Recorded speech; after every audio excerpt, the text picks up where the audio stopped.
Good morning, Rachel Janfaza. Welcome on VH Berries. Hi, thank you for having me. I am very grateful. You are the definition of being laser focused on the subject. Maybe, I guess so. I focus on young voters and youth political culture. I've been working at CNN since I graduated college in May of 2020. And ahead of the 2020 election, I mostly covered young voters leading up to then. And since then, I've been continuing to develop on youth political culture and also reporting on politics in general and campaign coverage. Absolutely, Rachel Janfaza, because you are an associate writer at CNN Politics, focusing on two very powerful subjects, young voters and political culture. So basically what I do on the day-to-day is I reach out to sources, I try to get a sense of what's going on in the political zeitgeist of Gen Z and younger millennials, really anyone between the ages of 18 to 29 and a little bit older. And I talk to both Democrats and Republicans and independents, everyone in between, people who don't feel that they have necessarily a political home in the current environment that we're living in, and try to figure out, what young voters care about, what they want from their elected officials and their representatives, how they're getting involved in their local communities, and also how they're pressuring their elected officials to make change at the federal level too. So every day is a little bit different. There's always something new going on, whether it be a different protest or a different movement that's starting to form, or a continuation of some of the work that we've already seen. And right now, getting ready for the 2022 midterm elections, we're less than a year away, and there's a lot of energy. One of the big questions that people are asking is whether or not young voters will turn out in the same numbers that they turned out in the 2018 midterm elections, which was very high youth voter turnout, and then in the 2020 election, which also saw high youth voter turnout. So without some of the same context that we had, President Donald Trump is no longer president. We now have President Joe Biden, and so it'll be interesting to see how young voters respond to that and whether or not they are as motivated to get to the ballot box next November. And in your job, as you just mentioned, every day is never the same because of the environment, the very specific context. So it's a sort of adventure. It definitely is an adventure, and whatever the House of Representatives and the Senate is doing, that oftentimes dictates what the environment is in DC in general. But I also talk with young voters. I mostly talk with young voters who aren't in DC, whether they're in Florida or in Wisconsin, California, New York, wherever they are, Texas, the middle of the country. So it brings something new all the time. And by being in Washington, D.C., the heart of the power in the United States of America, it helps you a lot. And I believe that you have to be on the terrain to investigate and to discuss with, as you mentioned, the communities and politicians directly. Yes. So being in DC, you're able to meet a lot of different people who are involved in all levels of government, whether it be people working in different departments within the administration, or whether it be people who are working on the Hill and who are a staff member for a member of Congress. But then also just talking with people who work for different organizations or different policy groups or think tanks. And so being in DC definitely helps with that because you're able to talk with a lot of those people. But so I started my career back when I was in college. I freelanced and I wrote a lot. And at the time I would speak predominantly with college students. And I still do a lot of that work. And so when I talk with those people, it's making phone calls, it's being on Zooms. And so for that, it doesn't really matter so much where I am, which I think we've all learned as a result of the pandemic. But I'm hoping to, ahead of the midterms, actually get out to more campuses, get into more states, and talk with voters on the ground there as well, instead of just making phone calls, which we've relied on a lot during the pandemic. Rachel and Janfaza, I believe that it makes a lot of sense because if I'm not wrong, you're also part of this Generation Z. Yes. So I was born in 1997, and that is the cutoff for Gen Z. So yes, I'm a part of this generation, and I think a lot of the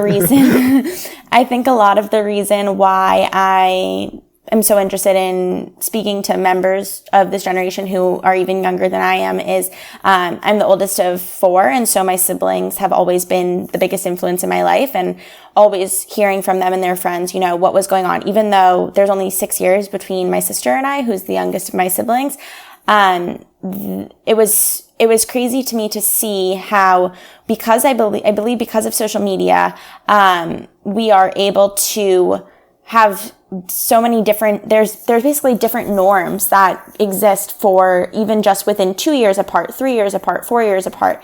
And so it's been fascinating to learn from, members of Gen Z who are even just a little bit younger than I am, but can communicate in slightly different ways because of the way that social media and technology have just grown so quickly. So yes, I'm definitely a part of this generation, but I also consider myself to be a younger millennial as well. So it's right on the cusp, and I write about both groups often.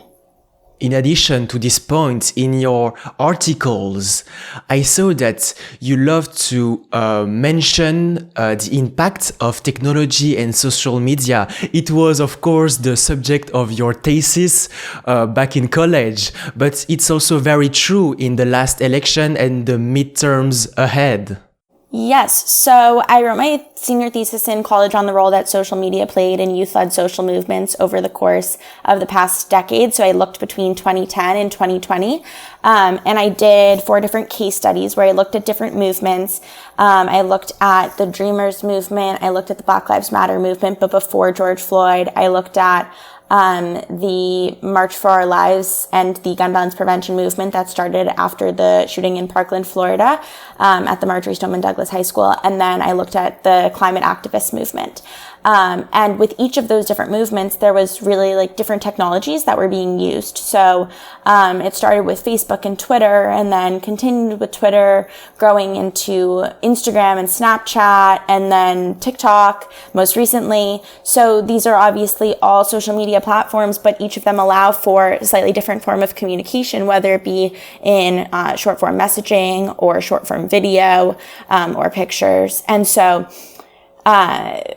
then ahead of the 2020 election and what will continue into the midterms, I believe, we've seen a lot of engagement and activism on social media electorally, ways to engage with candidates, whether it be through Instagram Live or through, TikTok. There was something called Talk the Vote ahead of the 2020 election, to try to get voters registered.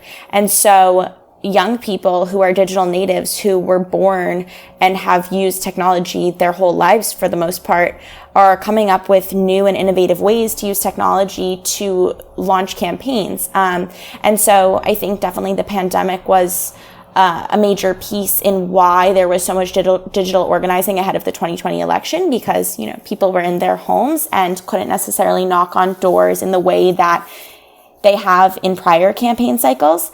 But I also think that even without the pandemic, that would have still been going on, because we saw that in 2018 as well, and we'll certainly see it in 2022. So researching and talking to and learning about the ways that both young people and older seasoned campaign staffers are using technology is really fascinating. Rachel Janfaza, I'm very curious about this Talk the Vote phenomenon on TikTok. Can you tell us a little bit more about it? Yeah, so that was a specific group that started to try to get voters registered ahead of the 2020 election, and they used TikTok, and they, they were maybe using creative dance moves or just text on screen, trying to get their videos to reach as wide of an audience as possible. And they used TikTok because they thought, this is a great place for us to engage with, recently turned 18-year-olds or people who are first-time voters.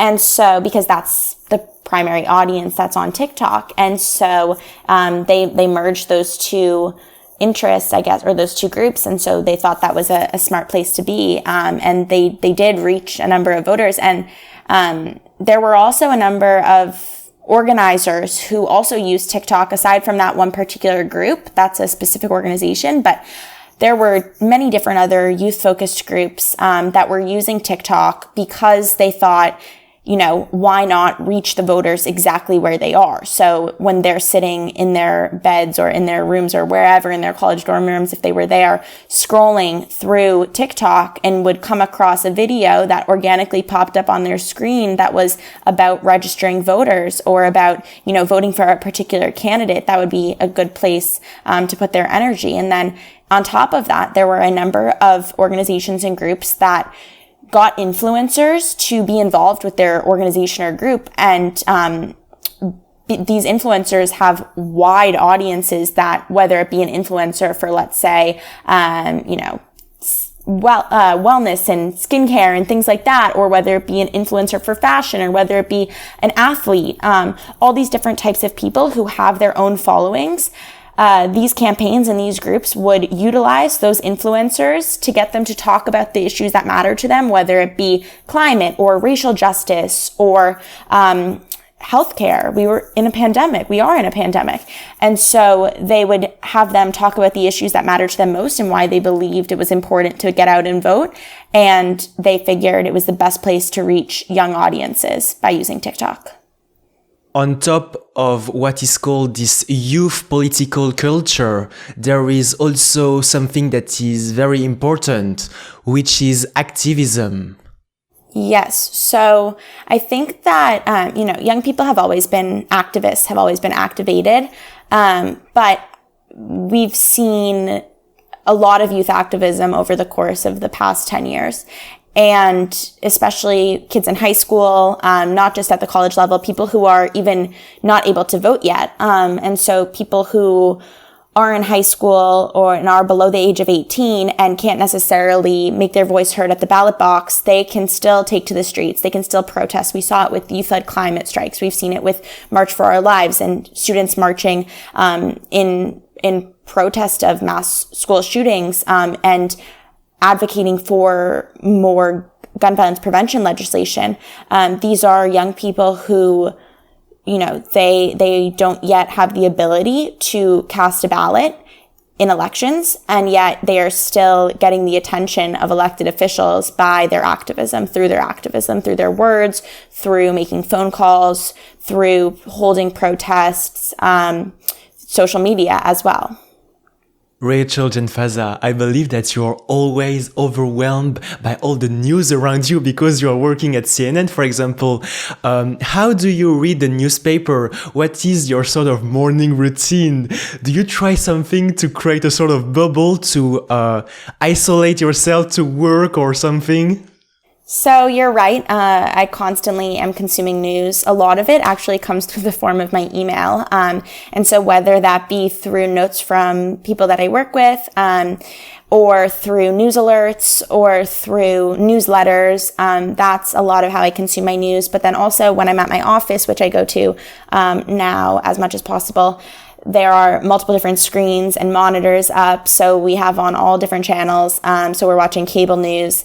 So I consume cable, which maybe is rare for Gen Z, but I do work at the cable news network. So, but I think whether it be I also use Twitter a lot and am constantly scrolling, seeing what reporters are tweeting. I also try to read local news. So in states where there might be an election coming up or a primary or something like that, I think it's important to read the local news to get a sense of what's going on the ground there. And yeah, I wouldn't say that I have one specific format for how I consume my news each day, but I try to keep up with as much as possible, as consistently as possible.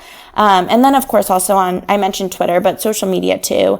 And I scroll through TikTok to try to see what young people are talking about when it comes to politics, or Instagram where, that's more curated. I see more what my friends are talking about. But I think, I try to watch as many different media platforms as possible to keep up with what's going on. And after all this year, for example, at Teen Vogue, MTV News, Vice News, and now CNN, what lessons have you took from all of this year, for example, concerning the politicians, if they are listening to the youth or other type of general observations? Yeah, I mean, I think it is clear that young people have been effective in making their voices heard. If you take something like, for example, with the climate action that's been going on, and there are legislators every single day talking about climate. And there are legislators who meet with young people regularly. The White House meets with young people regularly. And so I think that there has in recent, at least since I've been covering it, there's been a lot of conversation and interaction between elected officials and young people. A lot of the young people I talk to would say they would like to see more. And they tell me all the time, you know, we would like to be reached out to more from our elected officials or from campaigns. But I think they would also, I mean, they do tell me that they also have conversations with their leaders. And so I think, you know, young people will always be pushing the envelope, be pushing further, will want to have more of those conversations, and be brought into the process of building legislation and policy. But I've written about a number of times when leaders have had those conversations with young people. For example, with the pandemic, even with the vaccine rollout, Dr. Fauci was going on TikTok, or was doing lives and making TikToks with influencers and creators. There were also times when, for example, during the 2020 election, people who were candidates, now members of Congress, candidates who were running at the time, were holding live conversations in town halls with young constituents. And that was something that young people were appreciative of. And so there definitely is communication between young people and their elected officials. I'm sure that you are going to release a book very soon. Oh, I don't think so. Not yet. Maybe one day, but I don't have any plans for that right now. And Rachel Janfaza, to come back to the activism, there are some examples. For example, the Parkland school shooting in Florida, and also other very important subjects. So on a daily basis, how do you, for example, select all of these headlines? So for the most part, I just try to see what's gaining national attention, and what stories there are to be told. But I also try to look for a youth angle with everything. So I'll give you an example with, last January, there were, the Georgia Senate runoff elections, and everyone was talking about them, but one story that I did or two different stories actually that I did that weren't getting as much national attention were looking at the number of 18-year-olds who had turned 18 since the general election in November. So they weren't able to vote in the general election for 2020, but they were able to vote in the special election because they had turned 18 since election day. So that was like one example. Another example that also had to do with that was that despite the election being in Georgia, voters from across the country, even people who weren't yet able to vote, were getting involved. They were calling and texting into Georgia. They were even using dating apps to talk to voters in Georgia, changing their location settings. Yeah. They were using all these creative techniques, TikTok, as we mentioned before, different various ways of communicating with people. So that's one example there. I think, other examples of how, you know, when the California recall election was happening, this September, also talking to young voters who had turned 18 before the recall, they were able to vote in that. So there's always a way to kind of find the youth angle. Young people are always involved in some capacity. And so, you know, whenever there's a national news story, there's a way to look at it through the lens of a young voter. Twice, you just mentioned a very interesting word, angle. Yeah, so an angle is like the way that you look at a story that's specific to the group that you cover. So let's say that you're a climate reporter, you're going to be looking at how a certain piece of legislation will affect the climate. If you are a healthcare reporter, same thing goes there. So because I focus on young voters and youth political culture, any story that is a national story, I try to find the way. When I say angle, it's really just how is that affecting the constituency that I'm writing about. So if you look at the infrastructure package and the Build Back Better bill that's being negotiated right now, maybe by the time this episode comes out, it will have passed the House at least. But it may not, by the way. With that, like, I think about how do young voters respond to that. And so one story that I'm working on at the moment is looking at how young voters feel about these negotiations that have been taking place in Congress for months. And so even though on the surface of things, when you look at that story, it's a congressional story and the congressional reporters have for months been covering it, there's a way for me to think about covering that story as well. And so that's what I try to do when I say angle. That's what I mean. Absolutely. And Rachel Janfaza, can you tell me about another particular phases of what you are doing every day? Because I guess that you are facing sometimes some pressure and criticism. So how do you handle all of this? When you say criticism, you mean criticism from who? From the readers and some groups, for example. Yeah. Sorry, I just wanted to clarify a little bit. Yeah, I mean, there are always going to be people who have questions about or critiques of what you write. I try as best as I can to talk to as many different types of people to form my stories using quotes as possible. And so these aren't, when I'm writing a story, it's not my words. I'm just presenting what has been told to me. And so I try to do that as best as possible. And people are always going to have thoughts, but that's kind of just the par for the course. And it's been a great learning experience to, try to present it as accurately as possible and then to see what the response from readers is. And for example, this last week on November 16, you published your last article, which were talking about Chris Christie. Yes, so I was able to write about an interview that one of my colleagues, Dana Bash, did with Chris Christie. So I wrote about comments that he made to her in an episode of a show that she created called Being that came out. So I wrote about the comments that, the conversation that they had. And if I'm correct, in the next couple days, you're going to publish a paper about the midterm election that you just mentioned before. Yes, so I'm working on a story about how young voters, young progressives in particular, are feeling ahead of the midterm elections.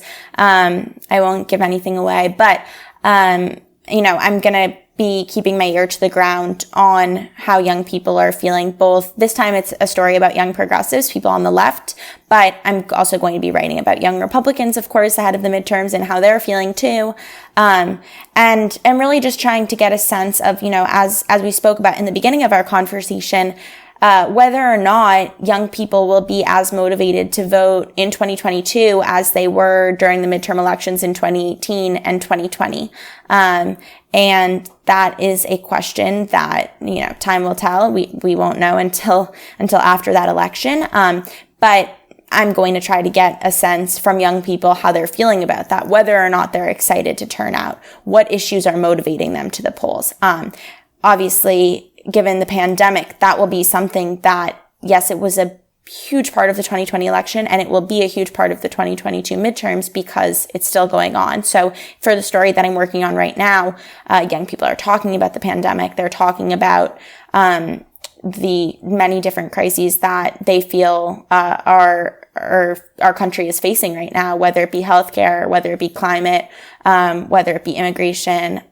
These are the primary issues that they raise when I talk to young people about what they care about going into 2022. to better understand what is happening in the USA, you also have to be interested in the world. Is it something that you are regularly doing? For example, reading about foreign policies and their relationship with the United States? Yeah, so I'm focused on American politics, but of course, read international news as well. And if you look at, this summer when there was the withdrawal from Afghanistan, that was something that young voters were talking about and still talk about. I just spoke with a young voter the other day who told me that during the 2020 election, one of the issues that she cared about most was the Iran deal. So yes, foreign policy is definitely something that young people across the country are paying attention to as well.